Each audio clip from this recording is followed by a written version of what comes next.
अखिलेश यादव ने कहा कि ये बेरोजगारी और महंगाई के मुद्दे को बजट और भी बढ़ाएगा। तेजस्वी यादव कह रहे हैं कि आपने किसानों से जो कहा था कि 2022 में उनकी आय दोगुनी कर देंगे, उसमें आप बहुत पीछे छूट रहे हैं। मायावती ने कटाक्ष किया है कि अमृतकाल के साथ मजाक है ये इस बजट को। विपक्ष को क्या जवाब होगा? खास तौर पर मनरेगा के लिए जो एलोकेशन कम किया गया है उसको लेकर बहुत सवाल खड़े हो रहे हैं। ओवरऑल बजट पर आपका जवाब विपक्षी नेताओं को। देखिए, 20 lakh crore priority sector agriculture के लिए लोन के लिए पैसा हमने बैंकों के लिए प्रोविजन की, 20 लाख करोड़। मैं पूछना चाहता हूं यूपीए के काल में कितनी थी? और ये 20 लाख करोड़ जब किसानों के पास जाएंगे तो क्या प्रोडक्टिविटी नहीं बढ़ेगी? आप मुझे बताइए, आप एक्सपोर्ट पे जाइए। हमारे देश का एग्रीकल्चर एक्सपोर्ट 2014 में हम आने के पहले कितना था और आज कितना है? क्या ये एक्सपोर्ट होने के कारण किसानों को उनके फसल के सही दाम नहीं मिल रहे? फ्रूट्स, वेजिटेबल्स सब बाहर जा रहे हैं। मैं आपको एक दूसरी बात, ग्रीन फ्यूल आएगा, ग्रीन एनर्जी आएगी, ग्रीन बिल्डिंग आएगी, ग्रीन इकोनॉमी आएगी, ग्रीन मोबिलिटी आएगी, इससे एम्प्लॉयमेंट खड़ा नहीं होगा? आप मुझे बताइए, इतनी इलेक्ट्रिक कार 50 लाख हो गई, ये पेट्रोलियम और डीजल कार के बजाय ये नया पूरा ऑटोमोबाइल इंडस्ट्री में इतना रिवोल्यूशन हुआ, इससे रोजगार नहीं निर्माण होगा? पहली बात तो ऐसी है कि जैसे रोड सेक्टर में मैं आपको बताता हूँ, एक रोड मुंबई दिल्ली हाईवे बनाया, कितने इंजीनियर्स ने काम किया उसके ऊपर, कितने कंस्ट्रक्शन इक्विपमेंट लगे, कितना बिटुमिन लगा, वो ट्रांसपोर्ट कैसे हुआ, वो सैंड कैसे आई, वो स्टोन कैसे क्रश हुआ, ये क्या हवा में हुआ? इसका रोजगार क्रिएट हुआ। और जो जो इकोनॉमी में रोजगार क्रिएट हो रहा है, एक्सपोर्ट बढ़ रहा है, प्रोडक्टिविटी बढ़ रही है, एग्रीकल्चर ग्रोथ रेट बढ़ रहा है। अब जैसे इथेनॉल है, मुझे बताइए, इस देश में गन्ना उत्पादक किसानों की इतनी गंभीर समस्या थी, उनके पैसे नहीं दे सकते थे। आपको याद होगा यूपी में हजारों करोड़ रुपए गन्ना के उत्पादक किसानों को मिलते नहीं थे। मोदी जी के नेतृत्व में हमारे सरकार ने इथेनॉल की पॉलिसी लाई। मैं 2004 से बोल रहा हूँ, कुछ पत्रकार मुझे हंसते थे कि गडकरी बार बार इथेनॉल बोलता है, बायोफ्यूल बोलता है, आज सब बोलते हैं। अब मुझे बताइए, पूरा उत्तर प्रदेश का गन्ना उत्पादक किसान देश का शुगर के बजाय बायो इथेनॉल बना रहा है, और इथेनॉल अब पेट्रोल में जा रहा है। केवल पेट्रोलियम मिनिस्ट्री का 40,000 करोड़ का फायदा हुआ है इथेनॉल मिश्रित करने के कारण, और 17 लाख करोड़ का इंपोर्ट है फॉसिल फ्यूल का। अगर ये पूरा तैयार होकर अगर ये इंडिया में बनेगा और इसमें 5 लाख करोड़ भी इंपोर्ट बचेगा, तो ये पैसा कहाँ जाएगा?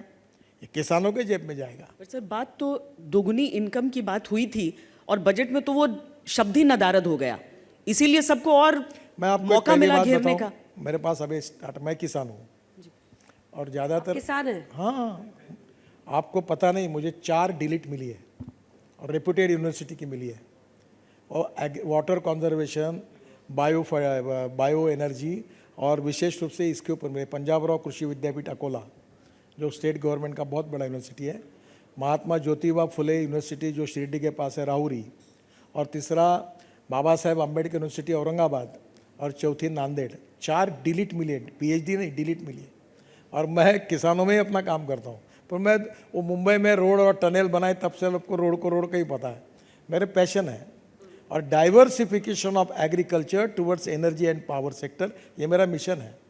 और इससे पोल्यूशन भी कम होगा, रोजगार भी निर्माण होगा, एक्सपोर्ट भी बढ़ेगा, और किसानों की ऑलरेडी आमदनी, आज मेरे पास डाटा नहीं है, पर मैं मेरी नॉलेज के आधार पर ये कहूँगा कि 2014 में जो किसानों की आमदनी थी वो आज दुगनी हुई है। 14 से 22 में दोगुनी हो गई है। 100%।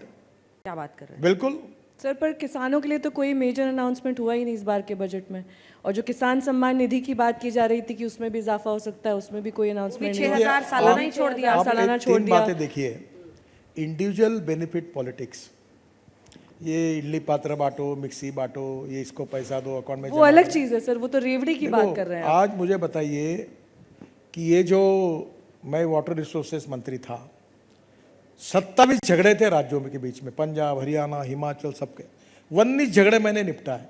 ये केन बेतवा जो प्रोजेक्ट भारत सरकार ने दिया, जिसका उत्तर प्रदेश और मध्य प्रदेश के बीच में एक प्रोजेक्ट बुंदेलखंड की गरीबी को हटाएगा, इतना पानी आएगा।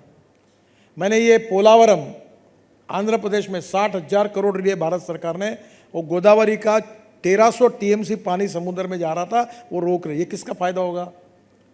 इरिगेशन कितना बढ़ रहा है, ड्रिप इरिगेशन कितना बढ़ा, नैनो यूरिया। आपको आप देखिए, मेरे खुद के खेती पे हमने ये जो अपना ये ना ड्रोन, उससे स्प्रेइंग की अभी 3000 एकड़ अलग जगह पर। मुझे 1 एकड़ में 85 टन गन्ना हुआ।